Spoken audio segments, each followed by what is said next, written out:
کسی کو یہ لگ رہا ہے کہ مجھے کوئی نہیں سمجھتا تو اس کو غصہ آئے گا.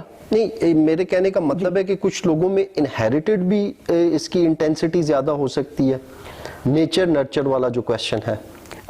دیکھیں, جہاں تک ایگریشن کا تعلق ہے تو اس میں تو بایولوجیکل ریزنز کی کافی میں نے ابھی آپ کو بتایا تھا, اس کا تو کچھ کنٹریبیوشن ہے. جہاں تک اینگر کا ہے تو اینگر ایک ایموشن ہے. ٹھیک ہے. بیسیکلی ایموشنز آر انیٹ, یعنی وہ ان بورن ہوتے ہیں, آپ کے ساتھ ہوتے ہیں. جیسے خوشی ہے, جیسے اداسی ہے, جیسے خوف ہے, ویسے غصہ بھی ایک وہ ہے, ایموشن ہے. اور غصہ جو ہے وہ اچھی کاموں کے لیے بھی استعمال ہو سکتا ہے. اگر کوئی تھریٹس ملتی ہیں اور ان کو انسان غصے کے بغیر آرام سے بیٹھا رہے اور اس کے اوپر کوئی کام نہ کرے تو وہ تو غصے میں آئے گا, تو اس کے اپنے فیملی کا بچاؤ کرے گا, تھریٹس کو کنٹرول کرے گا. تو کچھ لوگوں میں غصہ زیادہ ہوتا ہے, وہ لرن کیا ہوتا ہے. وہ اگر مثال کے طور پہ دادا کو بھی غصہ آتا تھا, باپ کو بھی غصہ آتا ہے, مجھے بھی غصہ آتا ہے, لوگ بڑا فخر محسوس کرتے ہیں کہ جی ہمارے خاندان میں غصہ ہے. ایسی کوئی بات نہیں. اگر ہے غصہ خاندان میں تو جین سے زیادہ, یعنی جینیٹک میک اپ کی بجائے یہ زیادہ لرننگ کی وجہ سے ہے, آبزرو کرنے کی وجہ سے, لرنڈ بیہیویئر ہے زیادہ تر. اور یہ ہے کہ جو ایموشنز ہیں وہ نیچرل ہیں, تو ان کو اب ایکسپریس جیسے آپ کرتے ہیں وہ لرنڈ ہے. ویسے تو غصہ نیچرل ہے, یعنی آنا نیچرل ہے, لیکن آپ اس کو جیسے ایکسپریس کرتے ہیں, جیسے شو کرتے ہیں, that is some thing learned. بالکل ٹھیک ہے. جی ناظرین, ہم لوگوں کی بڑی دلچسپ گفتگو جاری ہے. ایک چھوٹی سی بریک لیتے ہیں, ملتے ہیں بریک کے بعد.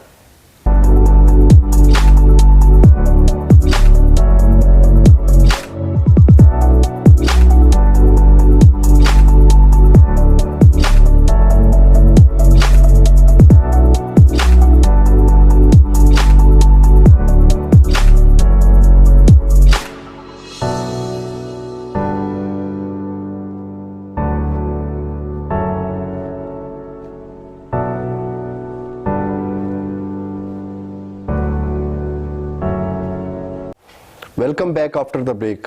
ناظرین, اینگر مینجمنٹ پہ میم سے بات ہو رہی تھی. اب میم میں یہ چاہوں گا کہ کچھ ایسی انسٹنٹ ٹیکنیکس آپ بتائیں کہ جن کو یوز کرتے ہوئے غصے کو ہینڈل کیا جا سکے.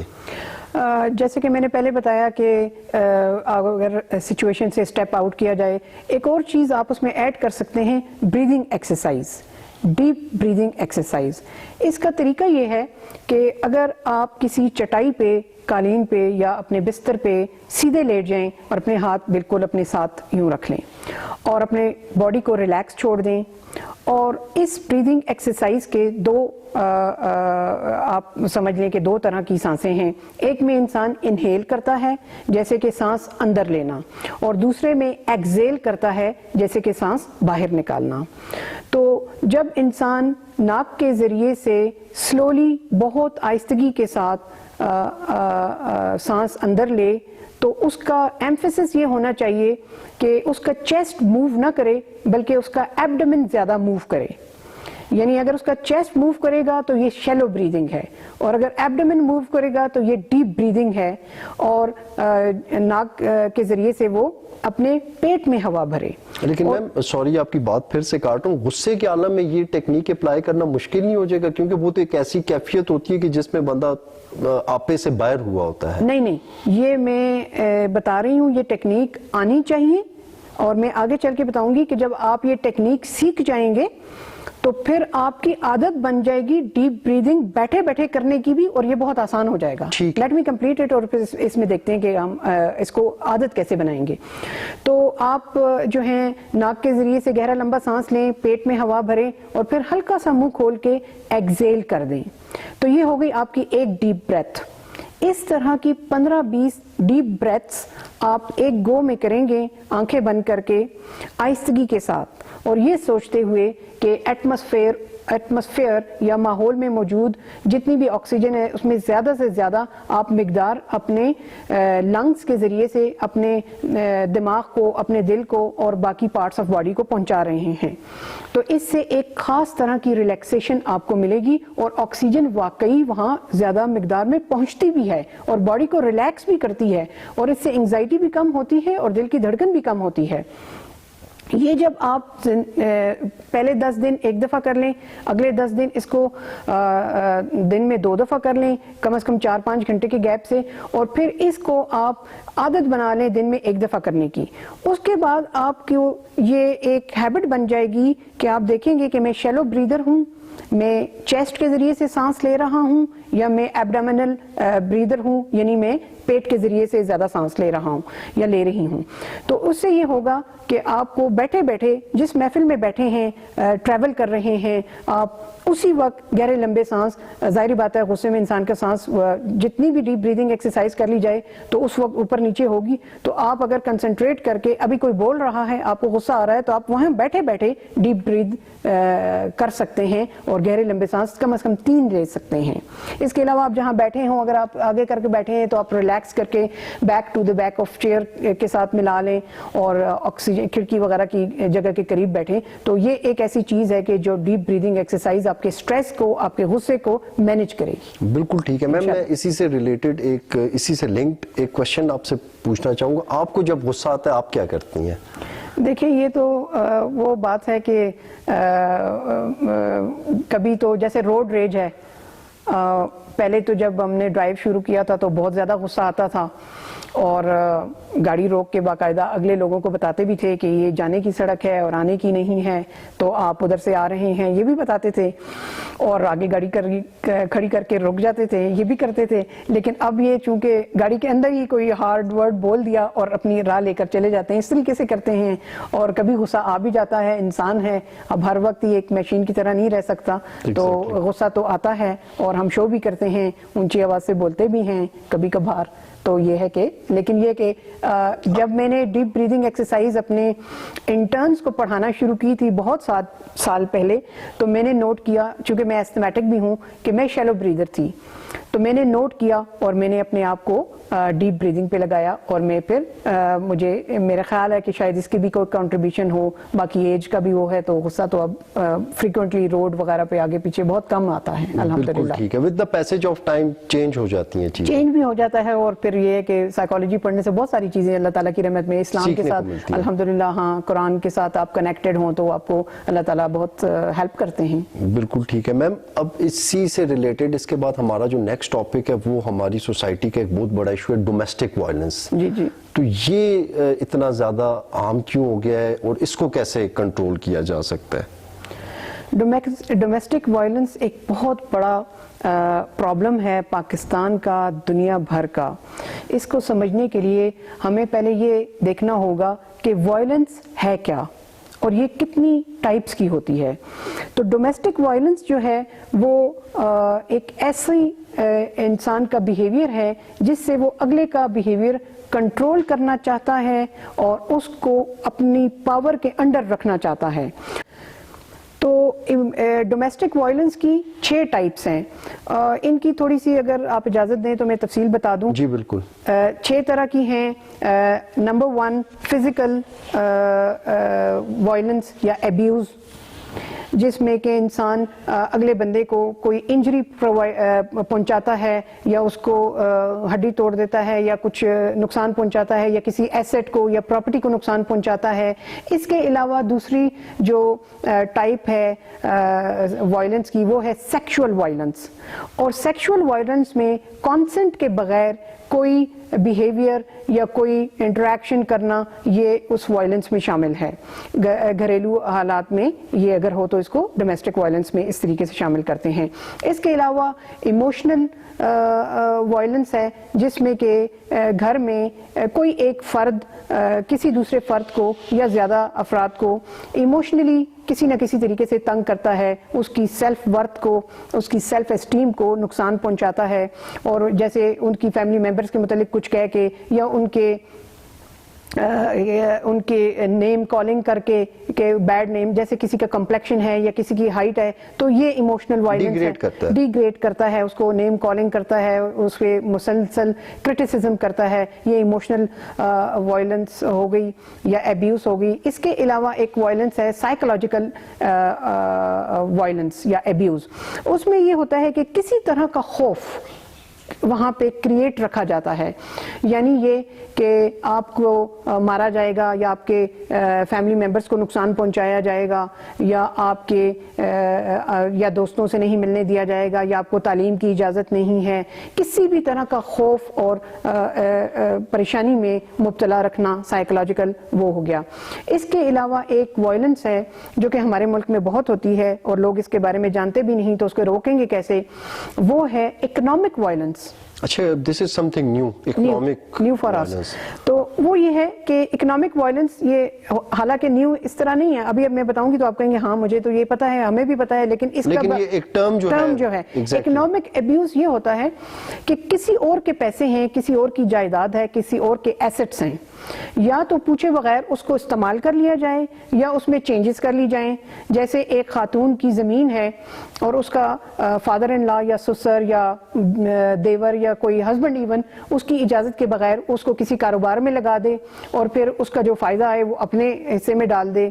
یا اسی طریقے سے اے ٹی ایم ہے, بیوی کو نہیں دیا جائے, جس کے ہیں اس کو نہیں استعمال کرنے دیا جائے. تو اکنامک وائلنس میں یہ چیز بھی شامل ہے کہ جائیداد بیچ کر جو ہے اپنے نام کر لی جائے. تو یہ بہت ہے ہمارے ہاں, دس از ٹو مچ پریویلنٹ ہیئر. اس کے علاوہ جو چھٹی ٹائپ ہے, 6 ٹائپ ہے, وہ ہے ٹیکنالوجیکل وائلنس یا ابیوز. اس میں کیا شامل ہے؟ موبائل کے ذریعے سے, انٹرنیٹ کے ذریعے سے یا کسی بھی الیکٹرانک گیجٹ کے ذریعے سے کسی کو ابیوز کرنا, اس کو نقصان پہنچانا, اس کو تھریٹ کرنا.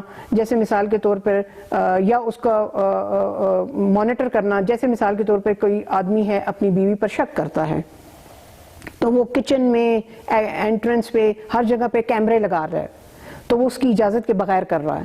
تو یا پھر کوئی ایک بندہ کسی دوسرے کو آن لائن کسی طرح کی بلنگ کر رہا ہے, کوئی اس طرح کی تھریٹس دے رہا ہے, تنگ کر رہا ہے, تو وہ بھی ٹیکنالوجیکل وائلنس میں یا ابیوز میں آتے ہیں. تو یہ 6 ٹائپس ہیں.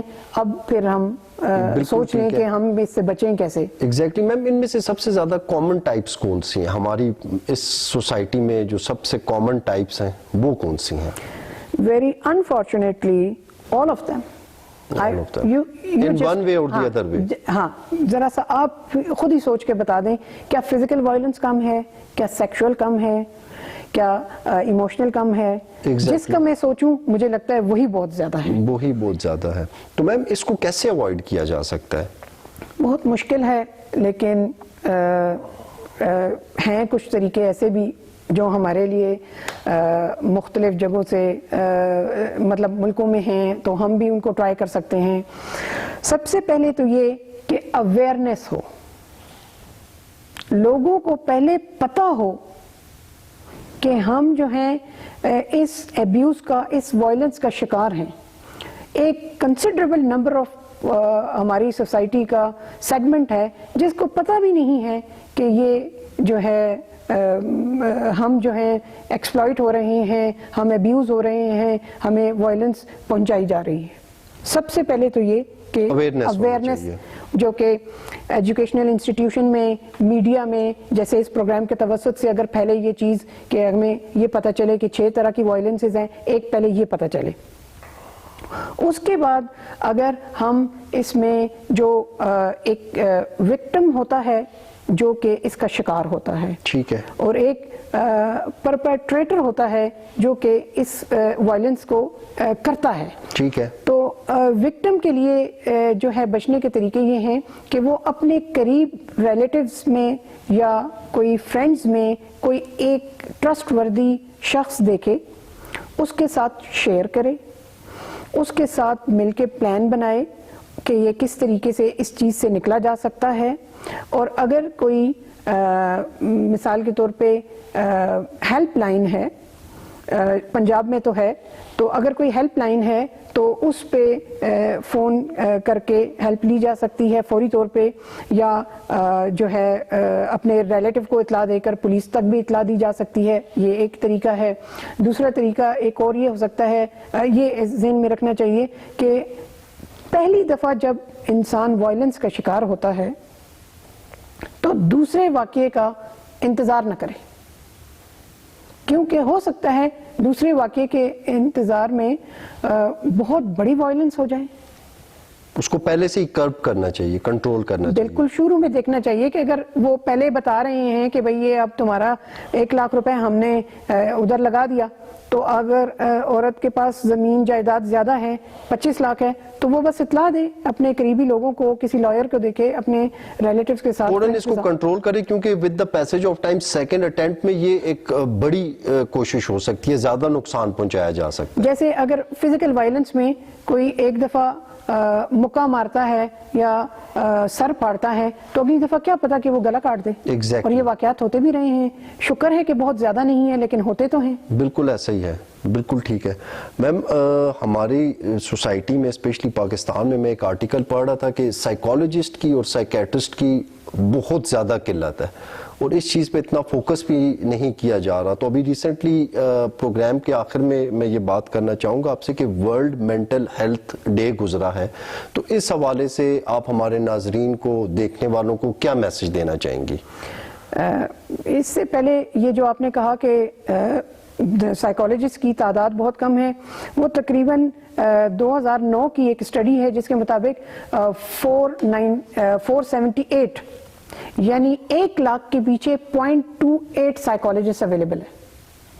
اس کو 3 گنا بڑھا دیں کہ اتنے سالوں میں اتنا بڑھ گیا ہوں گے, تو 400 اس کی بجائے 1200 ہو گئے ہوں گے, تو پھر بھی 1 لاکھ کے پیچھے ایک سائیکالوجسٹ ہے. اور اگر اس سے بھی زیادہ بڑھا دیں تو 50,000 کے لیے ایک سائیکالوجسٹ, یہ کوئی تعداد ہی نہیں ہے.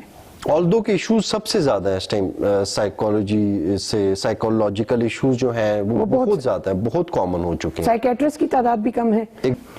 اس میں جو میسج ہے آپ نے کہا کہ دوں, تو اس دفعہ تھیم تھا مینٹل ہیلتھ ڈے کا کہ mental health is a universal human right. تو میرا میسج یہ ہے کہ let us be vigilant with our family members, with our friends. اپنے گھر میں دیکھیں, اپنے فرینڈز میں دیکھیں, اپنے کولیگز میں دیکھیں, اپنے ملازمین میں دیکھیں, کیا کوئی مینٹل ہیلتھ کنڈیشن کے ساتھ اسٹرگل تو نہیں کر رہا. اگر کر رہا ہے تو اس کو ہیلپ آؤٹ کریں, اس کی بات سنیں, اس کو چیزیں اس کو شیئر کرنے کی عادت بنائیں, اور اس کو جو ہے ریفر کریں کہ وہ سائیکالوجسٹ کے پاس جائیں اور ان کو کوئی سلیوشن ڈھونڈ کر دیں کہ وہ کس طریقے سے اپنی مینٹل ہیلتھ کنڈیشن کو جو ہے ایڈریس کریں. ٹھیک ہے, تھینک یو سو مچ میم. آپ نے ٹائم آپ دیتی ہیں, آپ مطلب یہ وہ ایشوز ہیں کہ جن پہ بہت کم ہماری سوسائٹی میں بات ہو رہی ہے, اور لوگ اس کو اتنا زیادہ وہ دیکھ بھی نہیں رہی, جس کی وجہ سے ہماری سوسائٹی میں جس طرح سے وائلنس پہ بھی بات ہوئی ہے یہ کافی بڑھتی جا رہی ہے, اینگر بڑھتا جا رہا ہے, ایگریشن بڑھتا جا رہا ہے. تو یہ چیزیں تبھی کنٹرول ہوں گی کہ جب ان چیزوں پہ ڈسکشن ہوگی, ان چیزوں پہ بات ہوگی, ان کی ریمیڈیز دیکھی جائیں گی. بالکل صحیح کہا, تھینک یو ویری مچ مطیب, جزاک اللہ. یہ ایک بہت اچھی کوشش ہے, اس کو جاری رہنا چاہیے, اور جو ہے اللہ کرے کہ لوگوں کو اس سے فائدہ بھی ہو. جی ناظرین, تو یہ تھی آج کی سیدھی بات. آپ نے دیکھا میم نعتیہ نبات علی صاحبہ نے بڑے اچھے طریقے سے جو ہماری سوسائٹی کے بڑے کامن اور بڑے اپیرنٹ ایشوز ہیں ان پہ بات کی, ٹھیک ہے, ان کی کازز بتائی, ان کی ٹریٹمنٹ بتائی. اسی طرح سے جو بھی سوشل ایشوز ہیں جن پہ بات نہیں ہو رہی ان کو ہم آپ کے سامنے لاتے رہیں گے اور ان پہ ہم ڈسکشن کرتے رہیں گے. آج تک کے لیے اتنا ہی, اجازت دیجیے, اللہ حافظ.